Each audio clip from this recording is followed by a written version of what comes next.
संभल के अनार वाली मस्जिद के इमाम को पुलिस ने गिरफ्तार कर लिया है। दरअसल मामला कुछ इस तरीके से है कि संभल की अनार वाली मस्जिद में किसी ने लाउड स्पीकर पर अजान दे दी। अजान देने के फौरन बाद वहां पर पुलिस पहुंच जाती है और इमाम साहब को गिरफ्तार कर लेती है, जिसके बाद पुलिस के ऊपर कई सारे सवाल उठाए जा रहे हैं। यहाँ तक कि संभल के सपा सांसद जियाउर रहमान बर्क साहब ने संसद भवन के अंदर सवाल उठा दिए और वहां पर बड़ी स्पीच दे डाली। चलिए संभल के सपा सांसद जियाउर रहमान बर्क साहब की वो स्पीच सुन लेते हैं जो उन्होंने संसद भवन के अंदर दी है। आज यहाँ मजलूमों की आवाज बनकर खड़ा हूँ। उन करोड़ों भारतीय मुसलमान और अल्पसंख्यकों की जद्दोजहद और हक की बात करना चाहता हूँ जो इस देश का अटूट हिस्सा हैं। मेरे अल्फाज बंटवारे के नहीं बल्कि इत्तेहाद के हैं। मेरे अल्फाज मायूसी के नहीं बल्कि एक उम्मीद के हैं। ऐसी उम्मीद जो कि हमारे इस देश को जोड़ना चाहती है। हमारे संविधान को बनाने के लिए हमारे बाबा भीमराव अंबेडकर साहब, मौलाना अबुल कलाम आजाद साहब, डॉक्टर जाकिर हुसैन साहब ने मिलकर के इस संविधान को बहुत मेहनत के साथ बनाया था। ये सिर्फ किताब की शक्ल में देने के लिए नहीं है। आज संविधान के उस पर मैं कहना चाहता हूं कि भारत का संविधान इंसाफ, आजादी और भाईचारगी की जिंदा गवाही है और ये गारंटी देता है कि नागरिक हर मजहब, जात या नस्ल पर इज्जत के साथ गुजार सकते हैं जिंदगी। लेकिन अफसोस है, एक मुस्लिम रहनुमा की हैसियत से मुझे इस दस्तावेज पर बेपनाह फख्र है जो कि दस्तावेज जो संविधान हमें इजाजत देता है। आर्टिकल 15 के मुताबिक किसी भी नागरिक को मजहब, जात, लिंग, नस्ल या जन्म के स्थान पर भेदभाव नहीं किया जाएगा। आर्टिकल 19 में बोलने के अभिव्यक्ति की आजादी का हक दिया गया है जो कि हमारे अधिकारी को हक की आवाज को छीनने का आप काम कर रहे हैं। आर्टिकल 25 अपने मजहब को मानने और उस पर अमल करने की आजादी देता है। आर्टिकल 29 के तहत अल्पसंख्यकों के हकों की हिफाजत करने के लिए प्रावधान किए गए हैं। लेकिन आप तो हमारे हकों की छीनना चाहते हैं।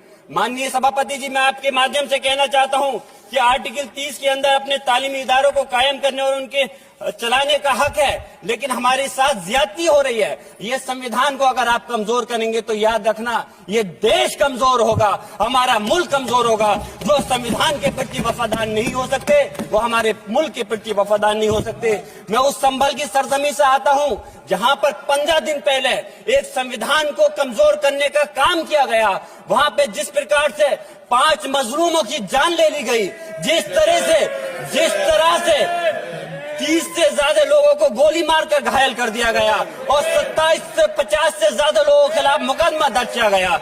मैं पूछना चाहता हूं माननीय सभापति जी, मैं सांसद हूं, मैं अपने मुकदमे का मैंने कहा था मुझे डर नहीं है। मेरे खिलाफ मुकदमा लिखा गया, मैं वहां मौजूद नहीं था और ये मुकदमा जो हमारे चाहे विपक्ष के सांसद हो या सत्ता पक्ष के सांसद हो, आप याद रखिए जनता की आवाज हो, जनता के बीच में जाकर के आपके जवाबदेही बनती है। और मैंने अपनी जनता की आवाज को उठाने का काम किया तो क्या गलत किया था? माननीय सभापति जी, सिर्फ इस बुनियाद पे मुकदमा लीजिए गया।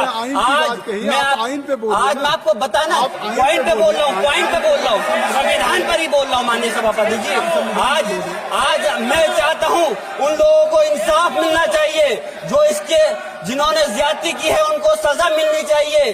और आज एक इमाम को सिर्फ इसलिए गिरफ्तार कर लिया गया संभल के अंदर कि सिर्फ उन्होंने अजान लाउड स्पीकर से दे दी थी। अफसोस है कि आज हमारे साथ ऐसी ज्यादती हो रही है। माननीय अध्यक्ष जी, हमारा संविधान किसानों को मजबूती की बात करता है जो इस देश की रीढ़ की हड्डी है।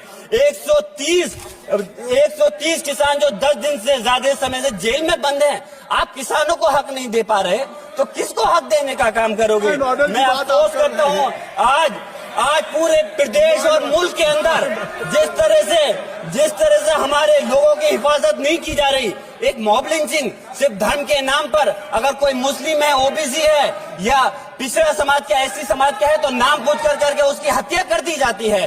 बुलडोजर चलाए जा रहे हैं। हेट स्पीच, अगर कोई हम कुछ बोलते हैं तो हेट स्पीच करके मुकदमा दर्ज कर देते हैं। और जो हमारे धार्मिक आका हमारे सल्लल्लाहु अलैहि वसल्लम की शान में गुस्ताखी करता है उनके खिलाफ कोई कार्रवाई नहीं। मेरे पास समय कम है, इसलिए तेजी के साथ में मुझे बोलना पड़ रहा है। माननीय सभापति महोदय जी, ये सवाल बंटवारे का नहीं, बल्कि हम वतनों के लिए जिनका जमीर मर गया है उनके जमीर को जिंदा करने के लिए है।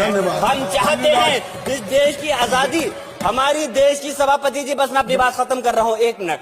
हमारी देश की आजादी के लिए मैं ये कोई बंटवारे की बात नहीं कर रहा, लेकिन हमारे मुस्लिम और हिंदू समाज सब लोगों ने मिलकर के इस देश को आजाद कराने का काम किया था। आज उनके साथ ज्यादती क्यों की जा रही है? हम लोग अपने इस मुल्क के अंदर मजबूरी से नहीं रुके, बल्कि हम जो है अपनी मर्जी से रुके थे।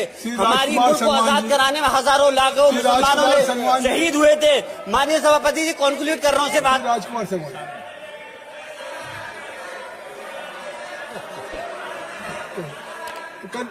आप कंक्लूड करें ना, आप कंक्लूड कर लें। शुक्रिया माननीय सभापति जी।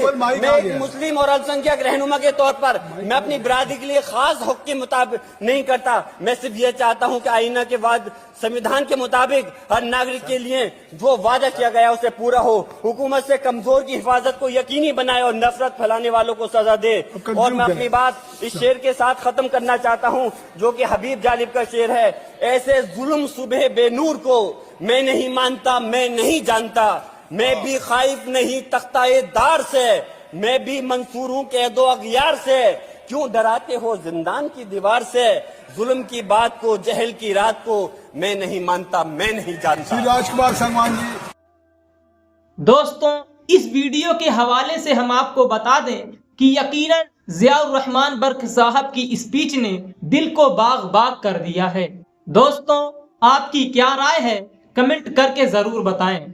और दोस्तों, मैंने इस वीडियो के डिस्क्रिप्शन बॉक्स में एक लिंक दिया है जिस पर आप क्लिक करेंगे और उसके बाद आप एक फेसबुक के प्रोफाइल पर चले जाएंगे, जहां पर उस भाई ने अच्छी अच्छी मस्जिदों की वीडियो डाली है, अच्छी अच्छी चीजें बताई हैं। आपसे गुजारिश है कि उस भाई को ज्यादा से ज्यादा आप लोग सपोर्ट करें। तो दोस्तों, अगर आपको ये वीडियो पसंद आई हो तो वीडियो को लाइक कर दें और अपने दोस्तों में ज्यादा से ज्यादा शेयर कर दें। तो चलिए दोस्तों, आज के वीडियो में बस इतना ही। मिलते हैं किसी और वीडियो में, तब तक अपना ख्याल रखें। अल्लाह हाफिज।